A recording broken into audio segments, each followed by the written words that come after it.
Hello, my dear friends. Today is Sunday, the 2nd of February 2025. I'm going to talk today about an interview that has taken place between TuckerCarlson and PiersMorgan. Actually, there were two interviews. Interviews.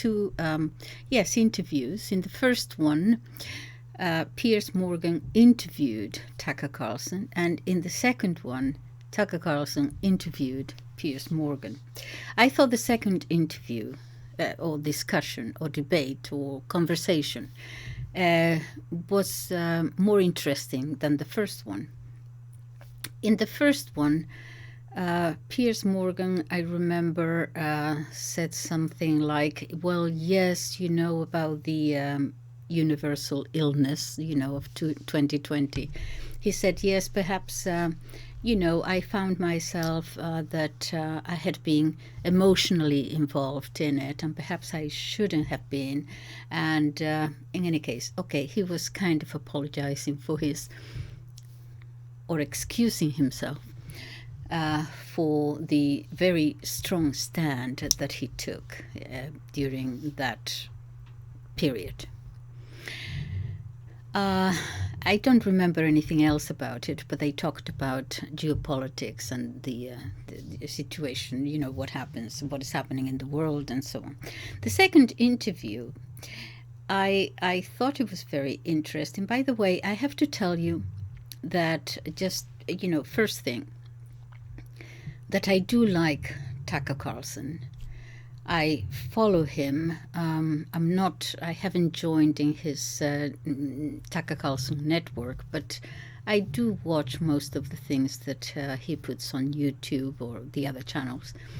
I like him as a person. I think it will become apparent. And PiersMorgan, I don't like him.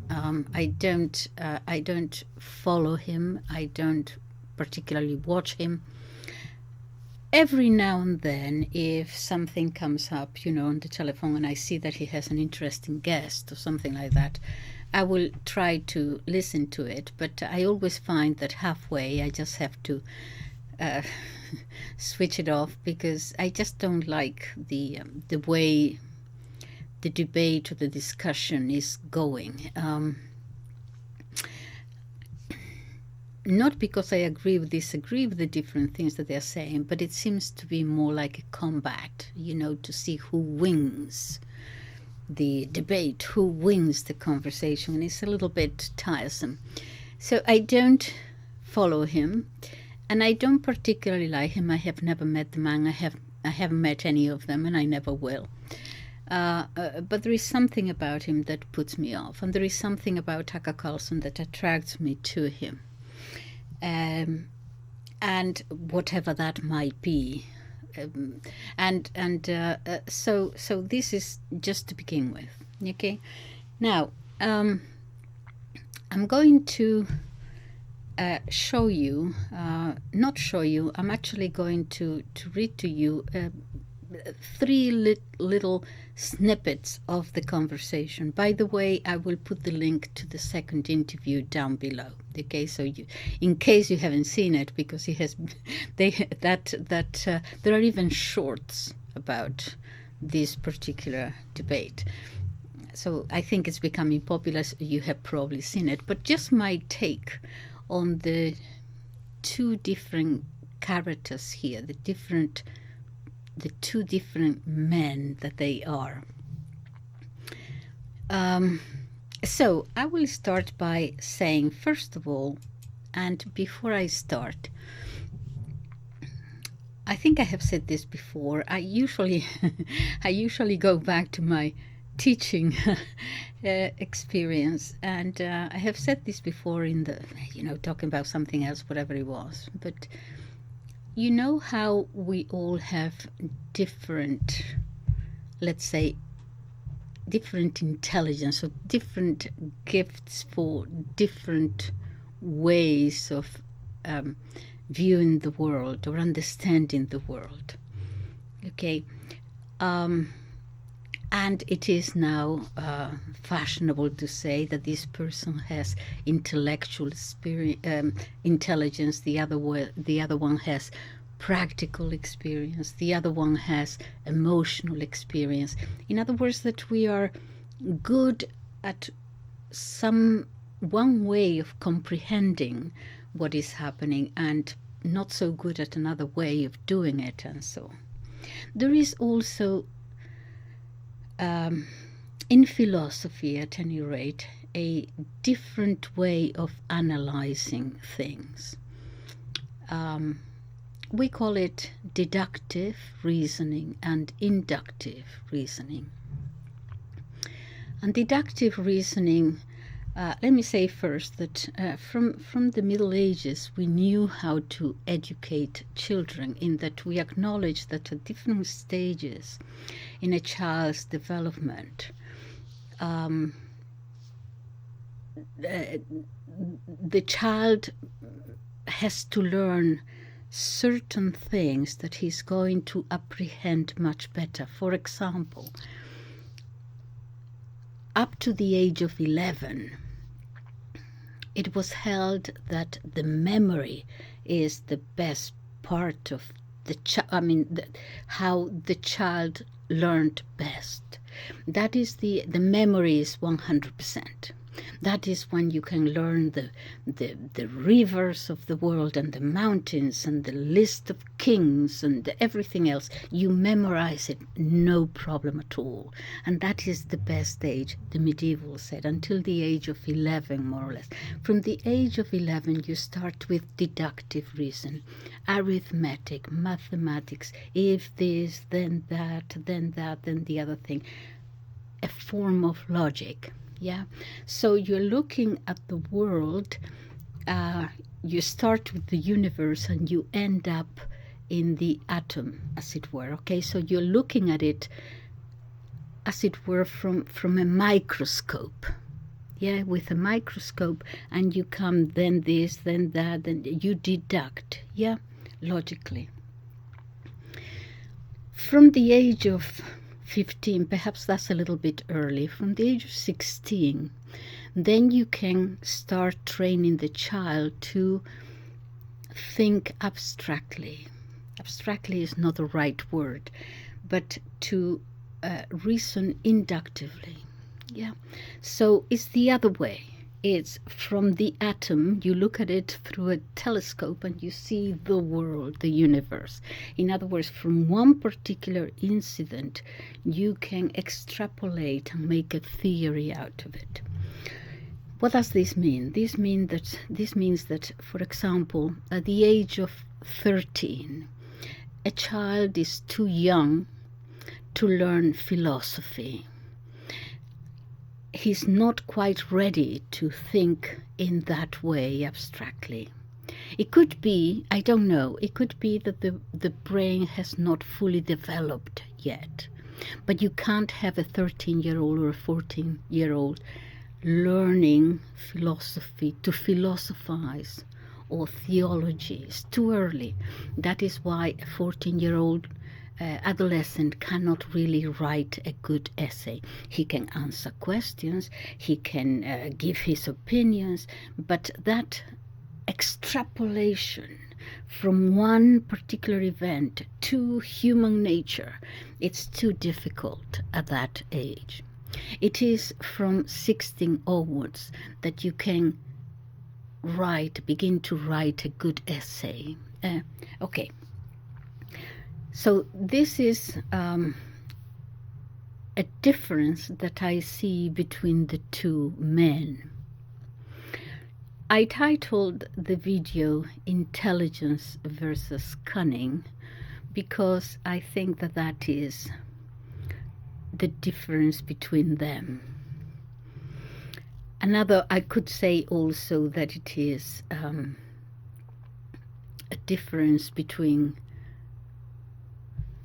confession or acknowledgement of something and an excuse. Do you see that there is a difference here? if I have done something wrong, if I have made a mistake,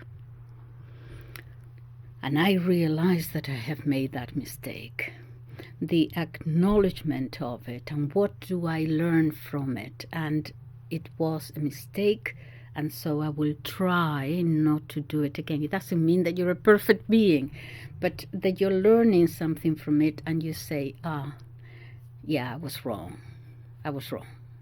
Yeah.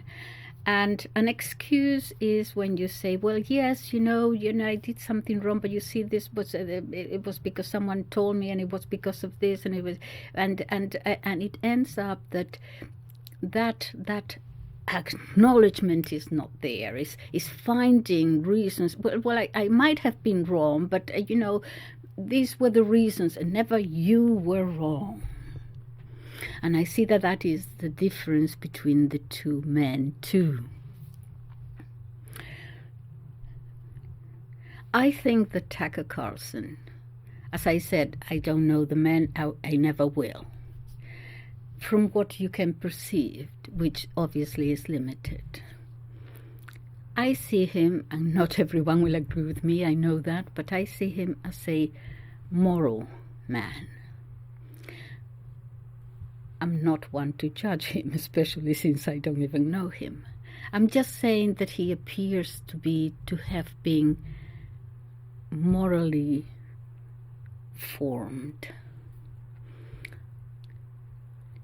In whichever way that came, his father or whatever, he knows the difference between right and wrong. He knows, he is aware of a truth and falsehood. He is aware of that. And since we are all imperfect, we know that. It doesn't mean that we always follow our conscience. But if we don't, you have that little nagging feeling there that, I know that I told that lie. I know. Yeah. That is what I mean by being well brought up, morally formed. Yeah. I don't know PiersMorgan, but he seems to me a completely, not obviously, but a different man. In what sense? In his interviewing techniques, I find him never willing to acknowledge that he was wrong. It always comes as a little bit of an excuse with a tag at the end of it. If I were the head of the intelligence services, I would get someone like PiersMorgan. I would actually recruit him. Why? Not to do analysis, not to do inductive reasoning, not to do any of that, but he's very good at cunning. He's a cunning man. He knows how to operate. He knows how to throw you off in the middle of an argument. He dances around and goes from one thing to the other. He's very good at throwing sand in your eyes, especially when he's not winning the debate. And he will change from one question to the other fast and furious when he is not able to acknowledge something. Let me give you 3 little examples.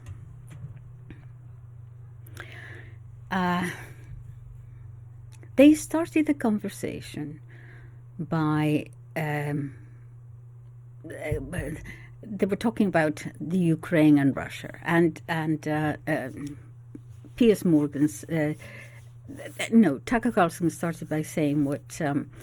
Yes, here we are they are in Riyadh in Saudi Arabia for whatever reason. Both of them coincided there. So TuckerCarlson, after the first interview, starts this by saying, well, look, I'm just going to be straightforward with you. I want to start this on a perhaps hostile note.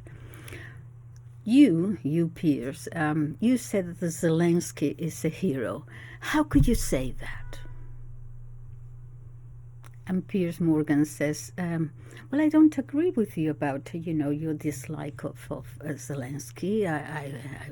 I think he's a very fine man. I actually interviewed him in Kiev, and I admire the way he was a comedian, and then he becomes president, and having played and Tucker cuts him off and says, having played the piano.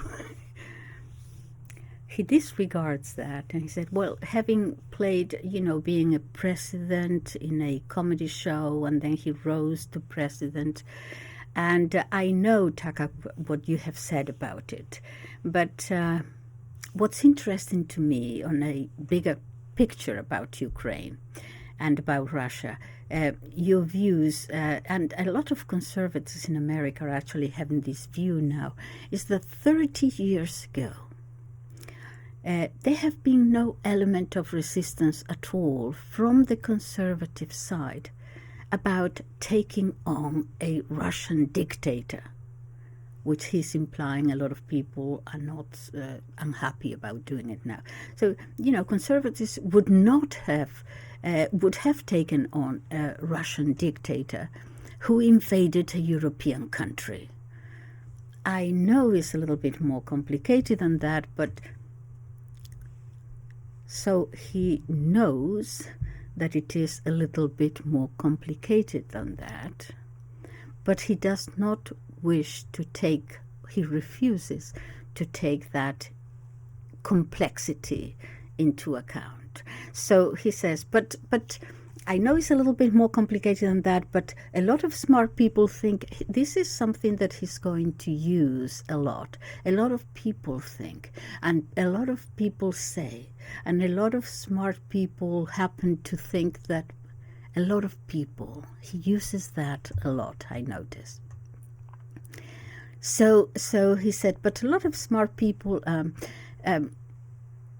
there is no doubt that on the Russian side, they believe that they were provoked, perhaps, but they also, there is no doubt also that from the Ukraine side, that they believe that since the 90s, there has been this sovereign democratic country there, and Zelensky, I believe, has been a force for good, not bad. But what we have now is a situation where, as Trump told me recently, he says, it's just a question of, almost the mowing fields where you have thousands and thousands of young men being killed on a daily basis on both sides. And no one is winning this war. And if anyone is going to win, it's likely to be Russia, not Ukraine. And then what happens, Tucker? What happens? And that concerns me enormously, he continues. If the West allows Putin to just take the lead he has taken up to now, what guarantee do we have? He took Crimea, and now he's back for more. I think he wants to take the whole of Ukraine. I think he won't stop if he's allowed to get it. I think he's a pretty ruthless, evil Russian dictator. He's very emphatic about that. And so TuckerCarlson says, okay, dictator, how do we define dictator? What's a dictator? Well, he says, a dictator to me is somebody you have no respect for. He has no respect for democratic norms or for a free and fair election. At that moment, you can see it in his face, PiersMorgan knows that he opened up a can of worms. He has put himself in a little bit of a pickle here, and he knows it. And Tucker says, so an unelected leader would be a dictator. So Morgan senses danger here. He knows the way it's going to go. So the dance begins. So he brings back pudding. Step number 1 in the dance. Well, but you wouldn't say that Putin has free and fair elections. We were trying to define dictator. He doesn't want to do that. So, Putin. Well, you wouldn't say that Putin has free and fair elections. And Tucker says, look, I'm not interested in that. It's not my country. I don't care if they have free and fair elections. I'm not interested. I'm interested in the leaders, in our leaders, my leaders, whether, they have the consent of the people and all that. And that is not of great interest to me, whether how much, whatever happens there. Actually, he says, I think that Putin in his country is actually more popular than what Biden has been in ours, but never mind. So he's trying to explain that. Step number 2, Piers comes in again. But why are you so much against Zelensky? The dictator thing, he doesn't want to go into that. Has been left hanging. This is always his approach. He changes when he sees danger, he changes to something else. But Tucker by now, I think, realizes the kind of interview this is going to be, the dancing around, the moving about.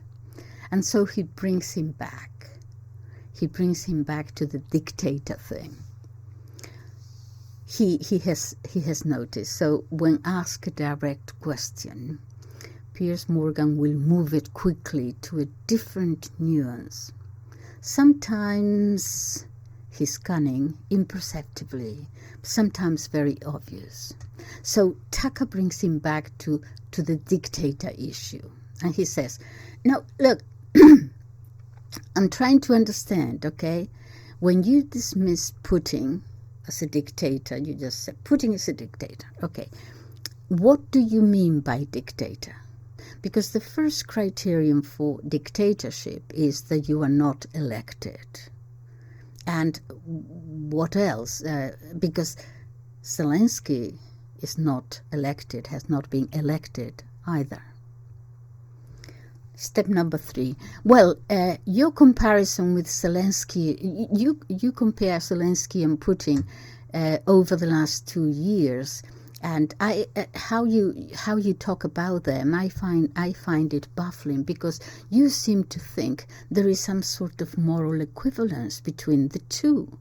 And Zelensky hasn't illegally invaded another country. Do you not have a problem with this? In other words, don't talk about the dictator bit. Putin has invaded. So let's go back to that. Putin has invaded. Do you not have a problem with this? Putting them equally on a moral ground. Hold on, says Tucker. I was just wondering what a dictator is. He brings it back because that is what he's avoiding. I just want to know. If we were just going to define dictator, the first feature of a dictator is that he is not elected. So Zelensky is not elected. He's also, he has done a number of things. He has banned the Christian church, the Orthodox Church. He has murdered political opponents. He has banned a language group. That all seems to me like features of a dictatorship, says Tucker. Now, I know that he has the support of the British intelligence agencies and all the other agencies, but that doesn't mean that he's not a dictator, though. I mean, if I gave you a piece of paper, okay, without the names, he says, and he says this very quickly. Here are some qualities of a European leader, and I put all these down, in writing. You would say that guy's a dictator. But because his name is Zelensky, and he was a comedian, and he did my show, and here Tucker is laughing, but he's also catching him by the throat. So, what? He's not a dictator. And PiersMorgan says, I would argue that if you look at the history of the Ukraine since the 90s, since it became a democratic country, laughter here by Carlson, and Morgan is put on the defensive, you can see it in his face. Since it became a democratic country, Piers is saying, I would say, well, I mean, by the same criteria, you support Putin because he's popular in his country. I think that, in the election, Zelensky got just under 90% of Ukrainians voted for him. You wouldn't dispute that, Tucker. Well, actually, he did not have the last election, as you know, that last year. But in the previous one, yes, it was a little bit over 70%. But the difference was that the West, the great majority of the vote, that was the problem, the conflict. The great majority of the vote was for him was in the West. The East, hence the conflict, it was a very minimal amount of people who voted for him, hence the dispute and the civil war. Yeah. So anyway, so Tucker says, well, first of all, the country had a coup in 2014, supported by the US, the CIA, and so on. So everything that happens subsequent to that, I don't think we can call it sort of a democratic process. But just Zelensky personally, he is not an elected leader now. He rules by force. There is no election that gives him legitimacy. So that's, I'm just saying that is the reality, he says. I'm not defending Putin. I'm just saying it's merely an attack on the idea that Putin is the only dictator in this context. So how is Zelensky legitimate if he wasn't elected? Step number 4. Do you think Putin is a dictator? I guess, I don't know. If I start, I suppose that if I start shouting outside the Kremlin, down with Vladimir Putin, well, perhaps, I'll get into trouble or something. That's step number 5. I certainly think Ukraine has, some corruption, says Morgan, and trying to even... And Tucker brings him back. How is he legitimate if he's not elected? How could you support an unelected leader? Direct question. Punch. Punch, because Piers is taken aback and he says, to this question, how can you support an unelected leader? He says, well, he is the president of a country. Well, he calls himself that, but there is no election that made him president. He flew past the election and said there is a war, we can't have an election. And then he changed the constitution. So how is he a legitimate leader? How could you support something like that? That seems, I don't know, it seems to me like a dictatorship. He wants to bring him back to, because Piers starting with Putin dictator, he wants to bring him back to that dictator business. Well, Piers says, well, I categorize my support for him as supporting him against an illegal invasion by Russia. He's not addressing the question yet. He doesn't want to answer it. An illegal invasion by Russia. And Tucker says, look, I understand they have a long conversation. I won't go through the whole thing. But then he says, look, what I'm trying to get at is that things are complex in a civil war and all these sort of things. But what I find, uncomfortable is this moral thing. We start moralizing. We start having moral conversations about this, about other countries, and by your standards, actually, if you look at what you believe, you are actually supporting a dictator too. And I wonder how you can do that, Piers. And Piers said, I'm not saying that people that in Ukraine they're morally pure. I'm not saying that they're not riddled with but how brings him back.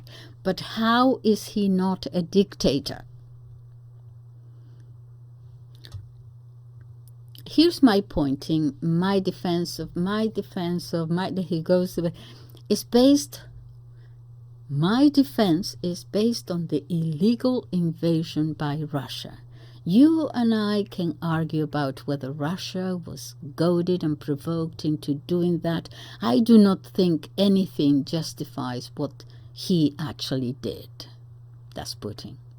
Okay, fine, says Tucker.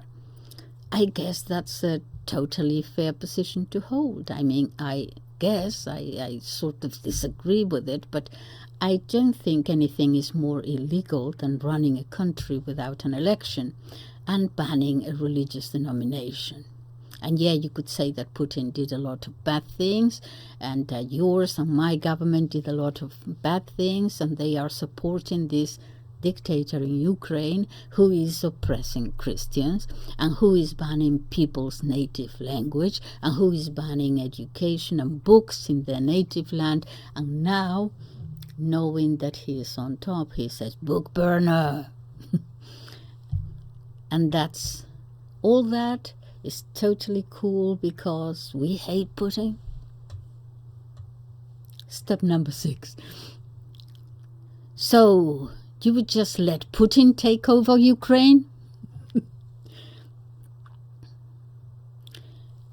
Look, let's have an election in Ukraine and let the Ukrainian people elect their own leader and get rid of that midget that's oppressing them, says Tucker.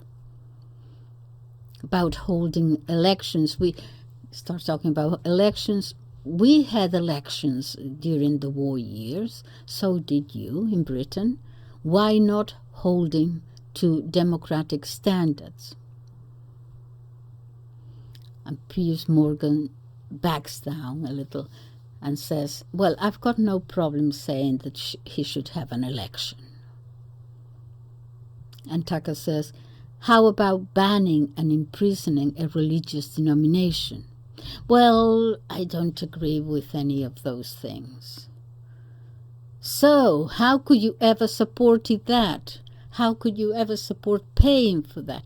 Because ultimately we have to make a calculation about whether we are happy with Russia invading what is a sovereign European democratic country. So he's basing the whole thing on that actual invasion, which even though that Russia might have been goaded and provoked into, he doesn't want to, no, it's as if one day Putin decided to just invade Ukraine and take it over. He knows that that is not the case, but he's not paying attention to that. So he comes back to invading what is a sovereign European democratic country. And Tucker says, but it wasn't a sovereign country. It was controlled by the US. They installed their government in a coup in 2014. And they had a puppet and there and that. Do you think that makes him legitimate? Do you think they are? Ukraine is a democracy? Step number 7. So what happens then? He doesn't answer the question. So what he's dancing about, yeah? So what happens then? Putin just takes the whole land, the whole thing? No, but so what happens? What happens? Well, we should stop paying for the slaughter of the entire Ukrainian populace. So you are saying you don't know? You said no. I didn't say no. Yes, you said no. So you're saying you don't know? I mean, either he's allowed to take the whole of Ukraine or he isn't. There are 2 assumptions here. Yeah? That Putin invaded to take the whole of Ukraine. If that was the case, he could have carpet bombed the whole thing in the first day. And another is whether we allow him to do that or not. Assumptions here, okay? Tucker says, I just don't like the moral overlay of the whole thing. We support it, and we still support many dictators. And, you know, we wouldn't support, as everybody knows, we, the United States, wouldn't support the Chinese in Mexico, missiles in Mexico, yeah? And you, the Brits, you wouldn't support, he says, the Malaysians with missiles in Scotland over the Hadrian Wall, would you?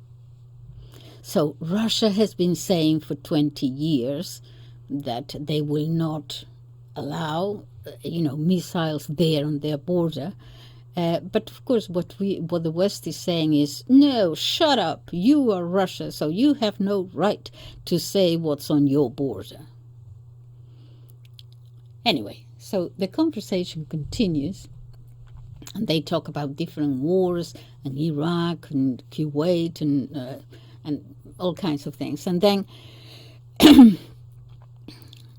PiersMorgan says, but my point is, after all that, my point is, do we just let Russia, do we just let Putin, who I categorize as a dictator, do we let him just take whatever he wants, even if he uses it and dresses it up, saying that I'm doing this because I fear encroachment, which may very well be his reasoning, but many people think that that is not the case, and so on. So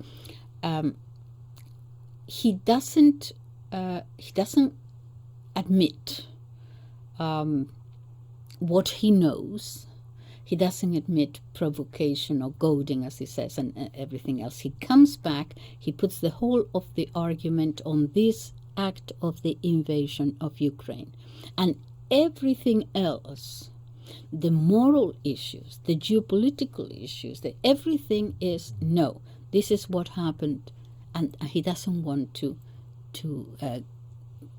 extrapolate anything from that. Then they have they go on talking for a long time, and it's fascinating to actually watch the interplay there. And then they talk about NATO, and this is something where it has made the rounds, or it has gone viral, as they say, because PiersMorgan was caught up here, simply because he doesn't. He has this idea and he's holding on to it, and he doesn't want to let go. He doesn't want to see anything else. So it went something like this. TuckerCarlson says, been talking about NATO, and he said, pushing Ukraine into NATO when, to begin with, NATO didn't really want Ukraine. There is no strategic reason for that.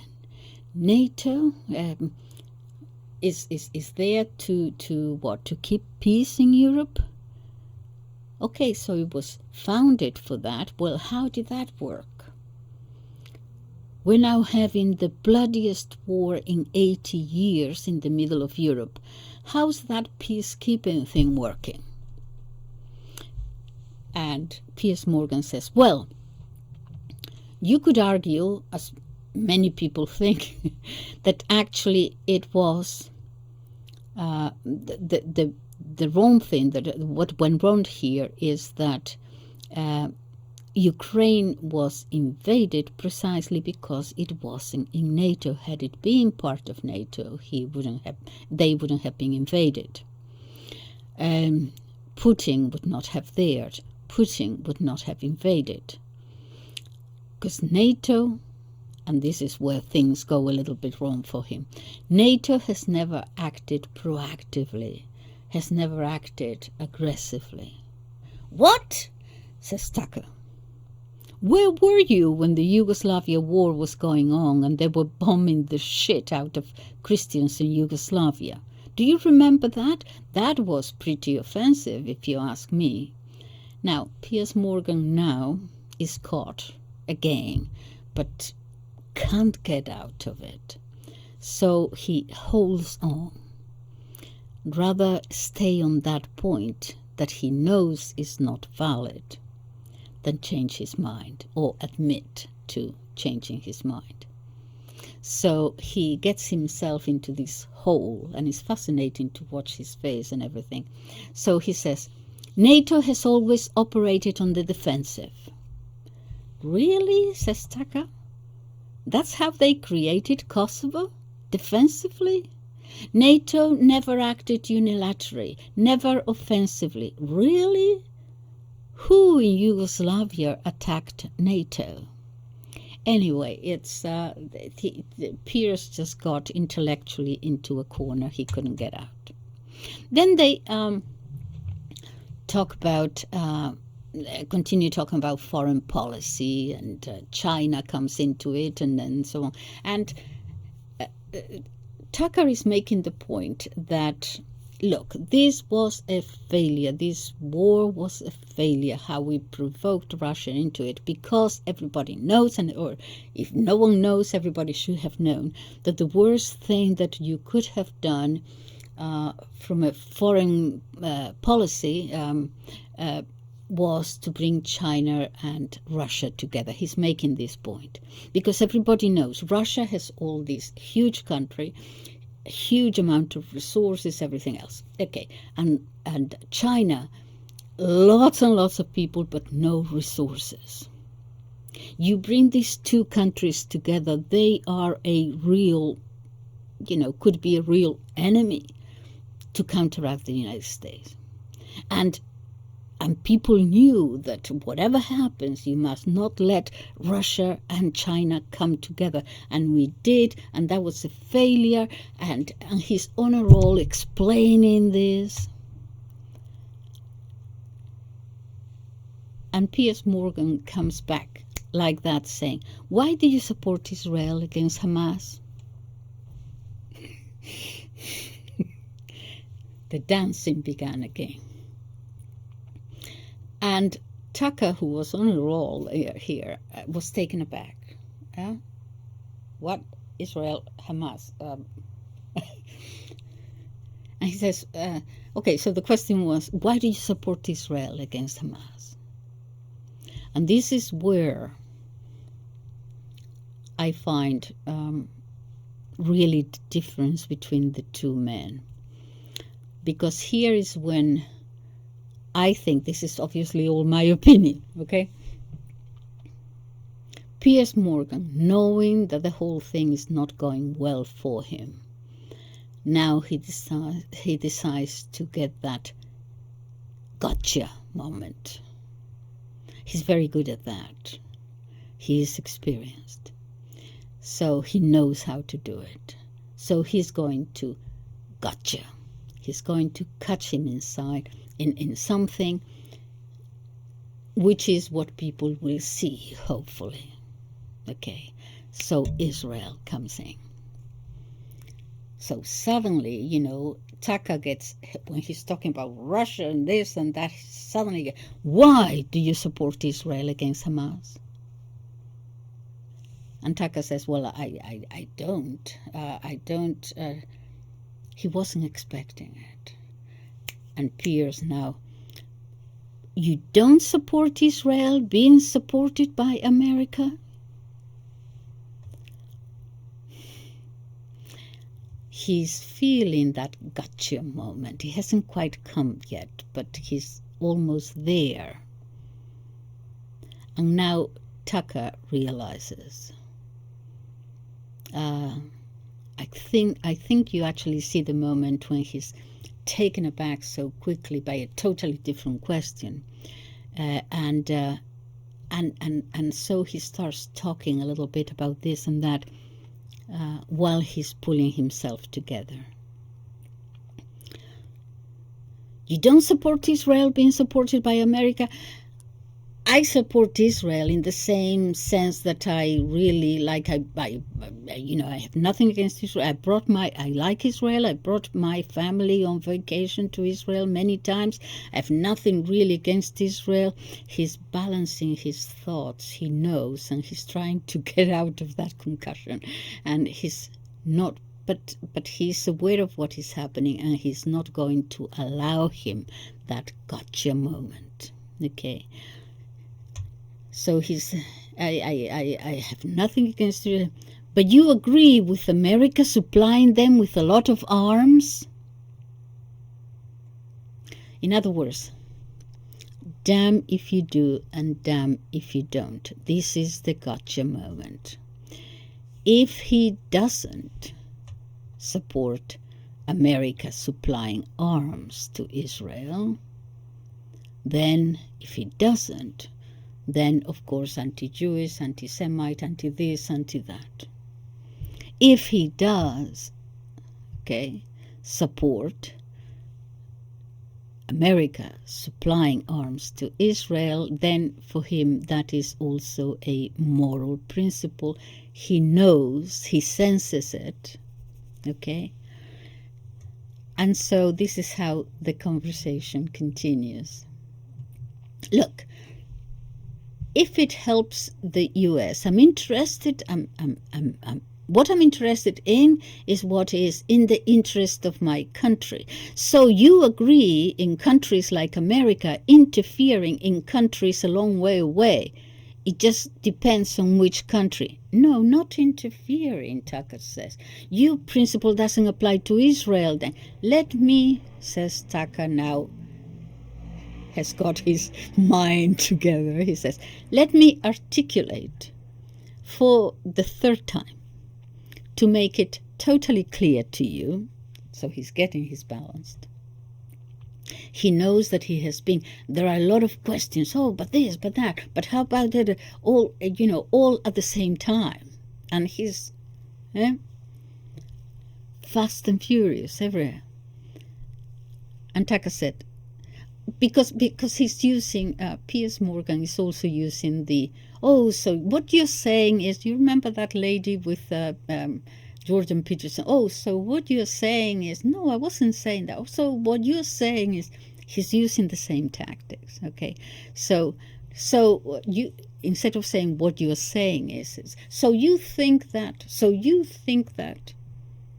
and framing the context for him. So you think that, and finally, Tucker says, let me tell you what I think.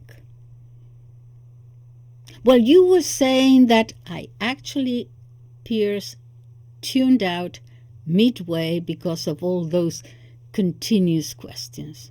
But you think that, don't tell me what I think. By now he's recovered, and he says, I know what I think. I think I am an expert on what I think. I am the uncontested premier of my own head, so I am going to unload its contents on you right now, Piers. Regarding America's national interest in Israel, I'll define the parameters as well. I'll do that as well, because I am happy with that. I support the right of all sovereign nations to act within what they believe is in their own interest. The problem is, if you let me say it, but let me finish. The problem is, we may not always know what our best interests are. We certainly don't know in our own personal lives sometimes what is good for us in the long term, so we make mistakes. I think countries should act in the interest of their own citizens. That is the basic idea of democracy. And you could make a case, people could make a case, that whatever we are giving to Israel this year in the form of direct aid and military assistance and loan guarantees, we might be doing it, some people might make this case, we might be doing it because it is in the interest of the US. But I think that they would have to make that case to prove it. Why is it good for the US? I am saying, Piers, that some people will make that case, he says, that is his expression, will make that case, and I'm saying that some could make that case, but I might not be convinced. What is the case? What is the case? What is that case? So Tucker says, well, and then turns it around. I don't know what that case might be. Piers, you tell me. You are a vociferous advocate for it, helping Israel. So why don't you tell me? For what? The case for U.S. aid to Israel in the current conflict. There has been now a complete turnaround in the conversation. And Piers says, I haven't expressed view about that at all. I'm just curious. Now, Tucker recovered, knowing what is going on, comes back to give him a taste of his own medicine with sarcasm. Oh, so you haven't expressed an opinion, Piers. Why? What are you, an Israel hater? I'd like to know, Piers. By now, both are laughing. They know what is going on. What problem do you have with Israel, Piers? Because there are some people who secretly hate her. No, I have no problem, says Piers. I have no problem with Israel whatsoever. I think you do, says Tucker. Is Netanyahu a dictator? I don't like Netanyahu. Oh, so you hate the country then? So they're now playing, yeah, but Tucker is doing now to him what he tried to do to Tucker, and the gotcha moment didn't happen. He turned it around. So dance step number 8. Well, you don't agree with war in the Ukraine because you don't consider it in American interests, but support Israel in its war with Hamas, which is many miles away. When did I say that, Piers? I missed that part of my own conversation. Okay, so basically, 3 snippets, yeah? But basically, I think that Tucker is intelligent because he can extrapolate. He can use inductive reasoning, and he is morally a well-formed man. Piers, I think he's cunning, quick, but I don't think he has the moral gravity or the gravitas to acknowledge when he's wrong. The fight was a fight between a sword and a knife. And I think the sword won here. Thank you. Bye-bye.